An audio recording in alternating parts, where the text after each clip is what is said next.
dalam Islam, kalau ada marahan, yang disuruh minta maaf pertama adalah perempuan. Begitu. Kata Rasul, mau gak aku kasih tahu tentang orang-orang yang nanti daripada istri kalian yang masuk surga? Sahabat bilang mau ya Rasulullah. Nah, Rasul kasih tahu satu yang banyak anak, yang kedua adalah yang paling bermanfaat buat suaminya, yang ketiga adalah yang tutur katanya lembut, yang keempat adalah yang kalau dia lagi bermasalah sama suaminya atau suami yang lagi masalah kepada dia, either way dia marah pada suaminya atau suaminya marah pada dia, maka dia segera maksudnya terburu-buru menghambur ke pangkuan suaminya lalu berkata, wahai suamiku, aku tidak bisa tidur sebelum kau memaafkan aku. Kenapa bisa begitu? Pertanyaannya. Jawabannya sederhana. Perempuan maunya laki-laki yang determinasinya tinggi, tanggung jawab, punya haibah. Haibah tuh hebat dalam bahasa Indonesia. Punya apa ya? Wibawa. Punya satu kesungguhan. Dia pengen laki-laki, semua laki-laki yang dia pengen ini ya pasti laki-laki yang kayak gitu, nggak pelin-pelan dan seterusnya.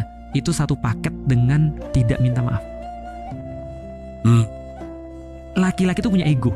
Makanya kalau kita tuh paling tersinggung ketika harga diri kita terkompromisasi.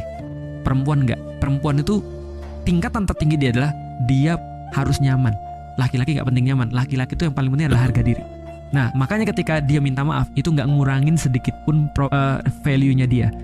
Dan kalau laki-laki minta maaf terus-menerus, itu mengurangi value dia di hadapan istri. Akhirnya dia nggak mudah untuk buat determinasi. Dia nggak mau wujud jadi laki-laki. Tapi kalau seorang perempuan udah minta maaf, itulah namanya pink venom. Pink venom. Tahu nggak? Perempuan tuh kapan lebih bisa berkuasa daripada laki-laki? Menurut Mas kapan? Kan kita udah nikah semua nih. Kapan kita nurutin dia? Kalau dia meminta-minta. Wah, keren banget. Langsung benar lagi, Mas. Kita nurut dia kalau kita merasa in control. Kalau kita merasa in control, artinya kalau kita merasa oke nih, dia sudah nurut sama aku nih, aku nurutin dia. Kita akan lost justru kalau kita dapat. Itulah hebatnya perempuan. Makanya ketika mereka menunjukkan bahwasanya mereka tuh tunduk pada laki-laki, itu adalah kondisi perempuan paling berbahaya. Ada penelitiannya loh, Mas.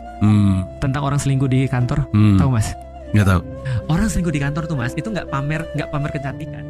Pamernya gini, kamu bisa nggak bantu aku? Kamu ada masalah nih. Maksudnya dia tuh merasa bahwa kita tuh jadi kayak laki-laki, gue bisa nyelesain masalah dia nih. Kan ya. Makanya itu diterjemahkan dalam kehidupan perempuan sesederhana suruh bukain toples. Iya betul. Ketika tolong bukain helpless kan. Dan kita tuh senantiasa tuh kayak kalau ada lihat orang helpless kayaknya kita tuh mau bantu banget ya. Jadi merasa kuat dan hebat. Nah betul. Kayaknya muncul perasaan kebapakan kita kan gitu kan ya. Pengen bantu orang. Itu yang berbahaya bagi perempuan tuh. Itu pink venom tuh. Dan kalau kita sudah kalau mereka sudah minta maaf, contoh ya, Umi minta maaf nih. Mohon maaf ya kalau Abi tadi marah, atau misalnya mohon maaf ya kalau Umi tadi marah. Doain ya supaya Umi nggak gitu lagi. Kita bilang gini, nggak, bukan salah lu, itu salah gua.